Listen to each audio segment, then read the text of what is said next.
We've taken a close look at the stories and implied lore of every Nightfarer we currently have available to us in Elden Ring Nightreign. All except one.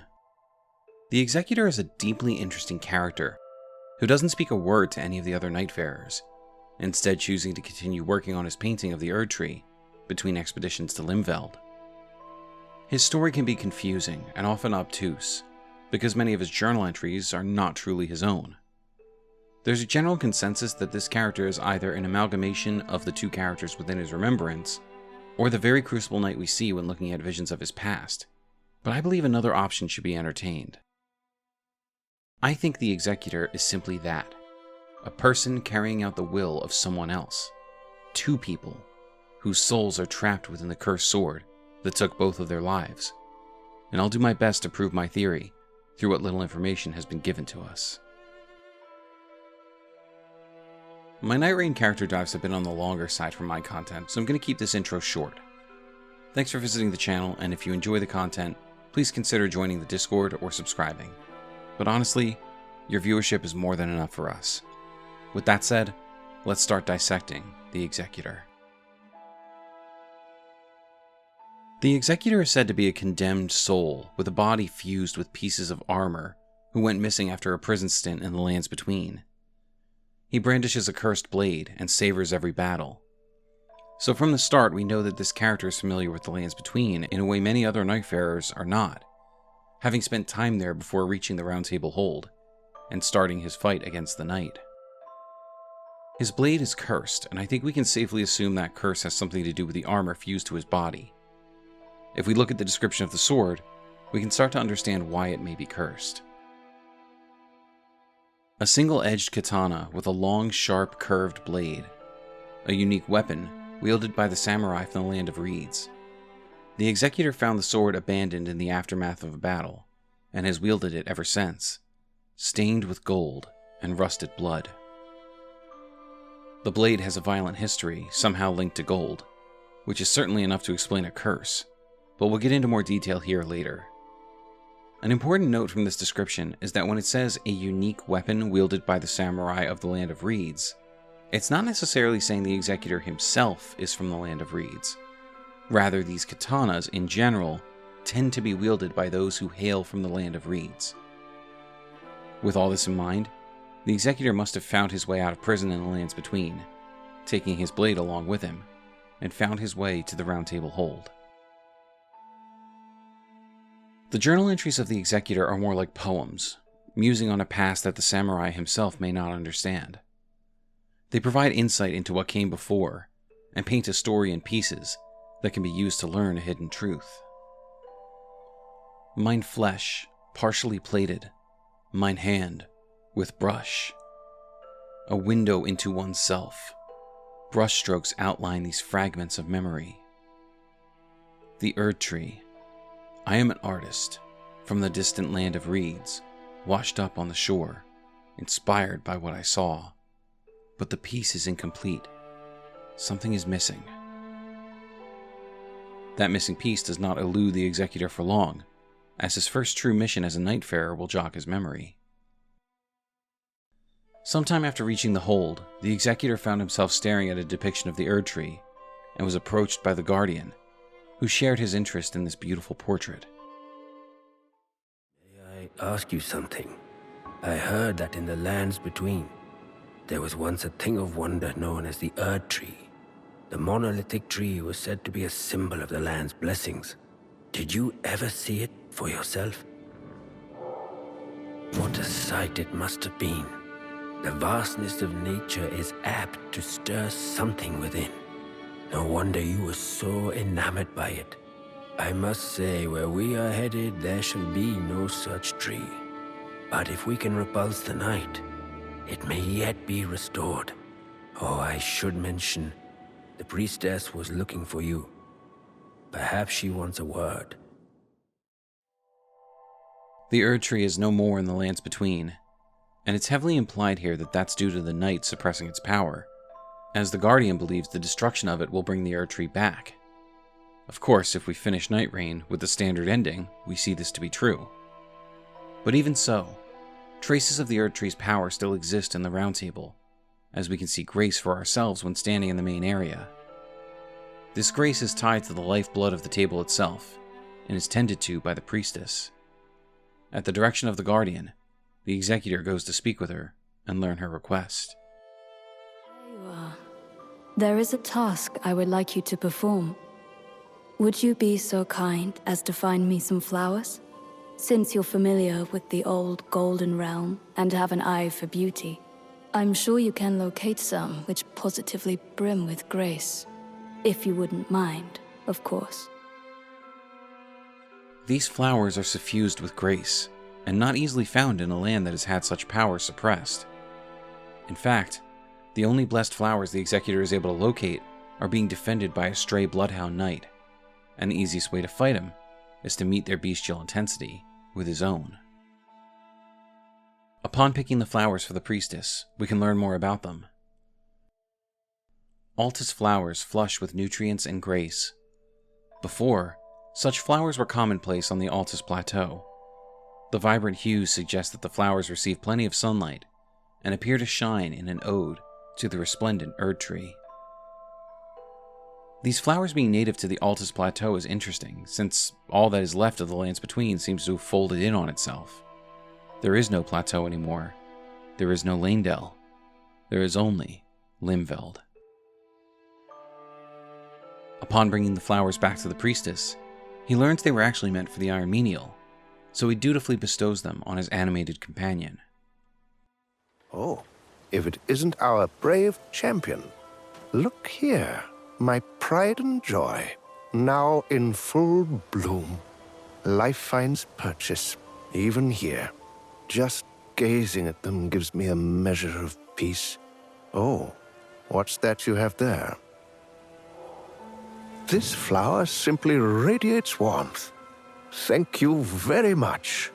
I was just thinking we could do with a bit more color around here. This is just perfect. Brave champion, how would you like to preserve this scene upon a canvas? The bloom is just upon us, after all.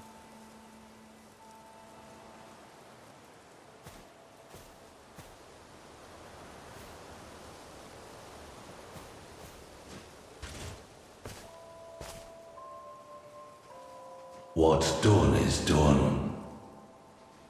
The Erd tree is no more. What is lost can never return. The Executor does as the menial asks and paints the bloom of the blessed flowers, and in doing so, we hear his voice from inside his head for the first time. A deep voice, devoid of the kind of accent you would expect from a samurai of the Land of Reeds. He's convinced that the Erd tree will never bloom again, but still he paints, and again, writes. Flowers. An embracing warmth from the flowers, the same flowers that grew in my painter's shed. I am an artist, painting the Erd tree. I am a guest, bearing a sword. I am silent. I am a witness. The guest. I am a guest, or perhaps an executioner. The guest speaks. I will wait until your Erd tree is complete. Old friend. The Erd tree was still incomplete, and so I drew a sketch in solace of an old friend from the Land of Reeds who speaks not a word. I will entrust it to my guest. I cannot complete the Erd tree before another executioner arrives in the first one's stead. The Crucible Knight. A portrait of my guest, or perhaps my executioner. A crucible holds a composite. My guest could not bear to render a judgment. Here at the painter's shed, overlooking the Erd tree, until the very end.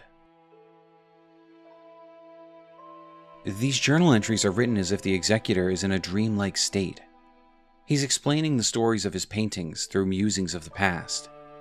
He was a painter washed up on the shore of the lands between. He carried with him his blade, an old friend, but he preferred to focus on his painting. The guest in his humble shack was a Crucible Knight, who allowed him the time to complete his portrait of the Erd tree. But something blossomed there. A friendship? A romance? He trusted this guest with his blade, brought from the Land of Reeds. But what happened next? And how did it lead to the Executor being locked away in a prison until somehow escaping and making his way to the Round Table hold? The past was still too hazy, but that would have to wait, as the priestess needed his help again. It would seem that the golden light of the Round Table was starting to flicker. The night had come for the light of grace that held up the table and supported the Nightfarers on their quest, and there was only one way to preserve this precious resource: a golden seed of the Erd Tree. Surely you can see it. The light is fading fast. It won't be long now. We have no choice but to augment what little grace we enjoy, and your memories will be the key. I heard the voice. A golden seed has begun to sprout in a harsh land of frigid cold, where no one sets foot. It's calling to you. This might be selfish, but please, imagine if we're successful this time. Would you lend me your strength once more?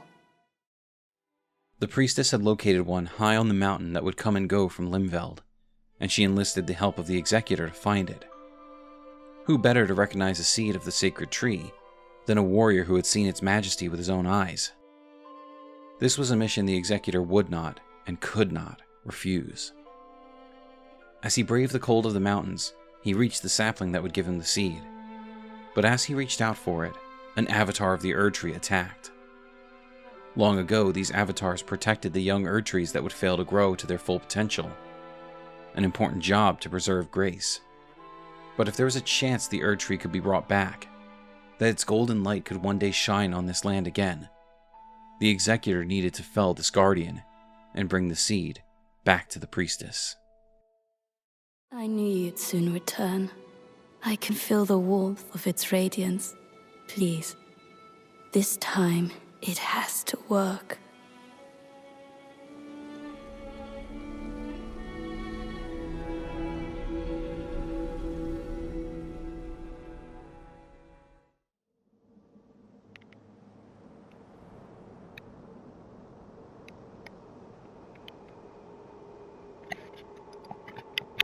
Behold its majesty.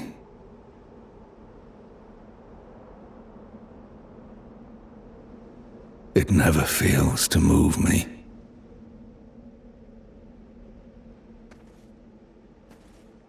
Peer upon it from afar. Be satisfied with what you have.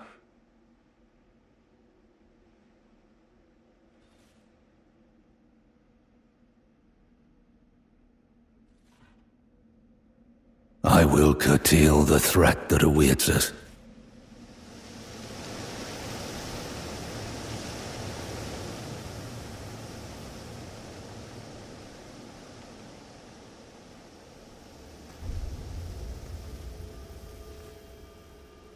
And let any who dare disturb such peace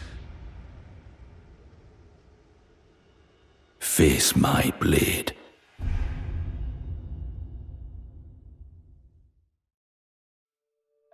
Upon handing the priestess the seed, something happened. The light of grace filled the Round Table, and the Executor was transported somewhere. Before him, he saw the Erd Tree, and he saw himself. This version of himself is bathed in darkness and ready to do battle. It beckons him to lay down his arms, take solace in the ignorance that is the hole in his memories. It's almost as if the Shadow Executor is protecting him from himself. But the truth never stays buried long. This warrior takes his cursed blade in hand and fights to reclaim himself, to fill the hole left behind by whatever memory is being kept away from him. And upon his defeat, the Dark Executor urges him to live without averting his gaze, to truly take in the truth of what he is and what was done.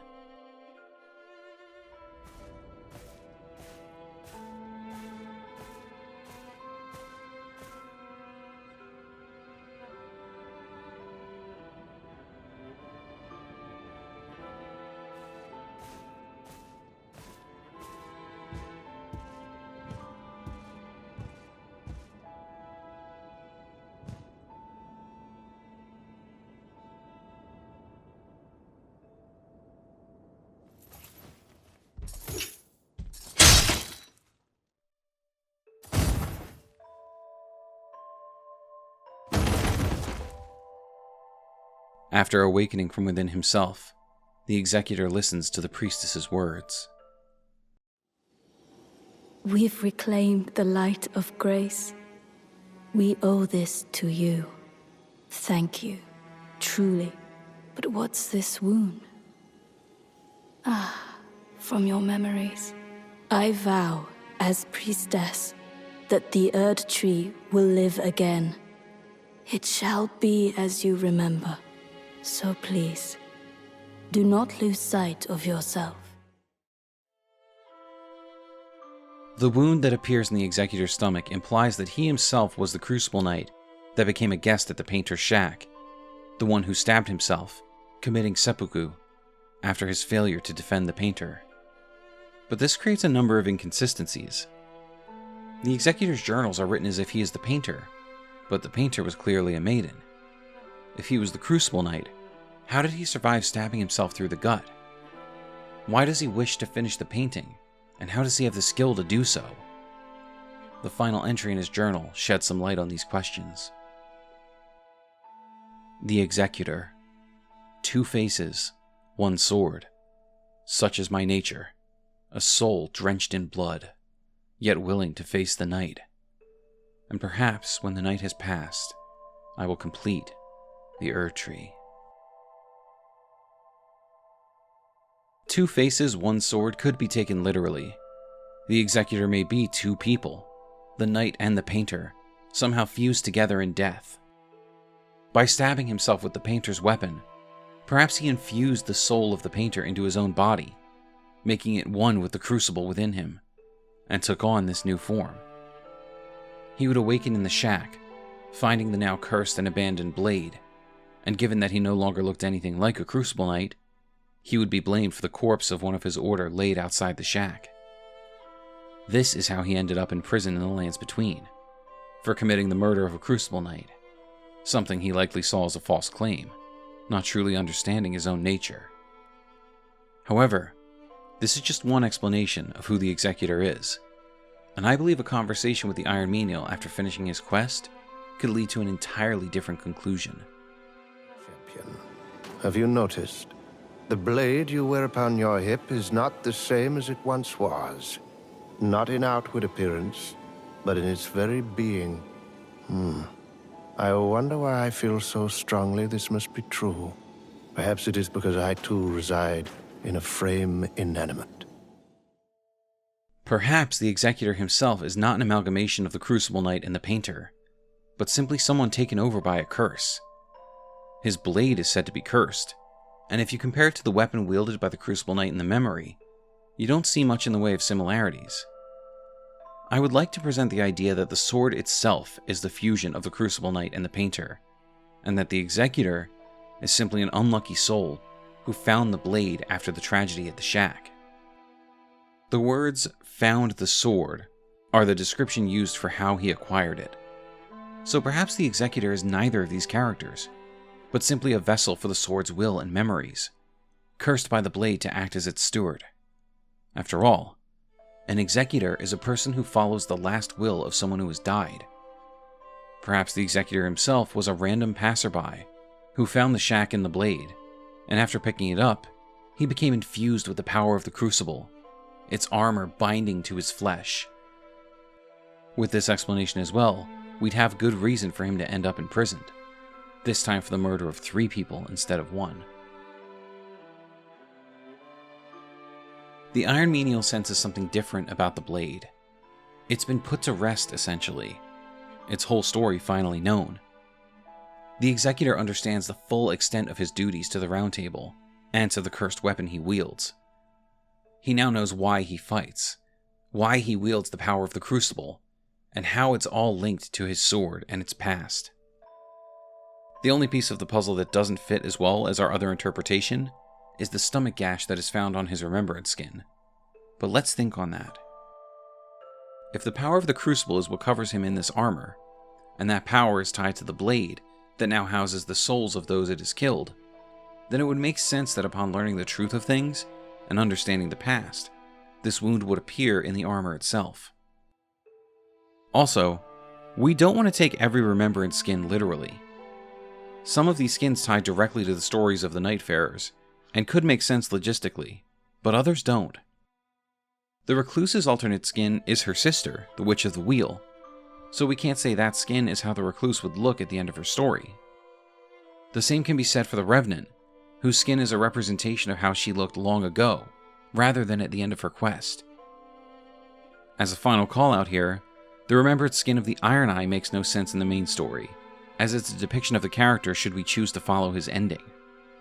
So with this in mind, we can't base an argument over a character's origins on their remembrance skin. While this could make sense for some, it can't be applied to everyone, which invites doubt as to their validity.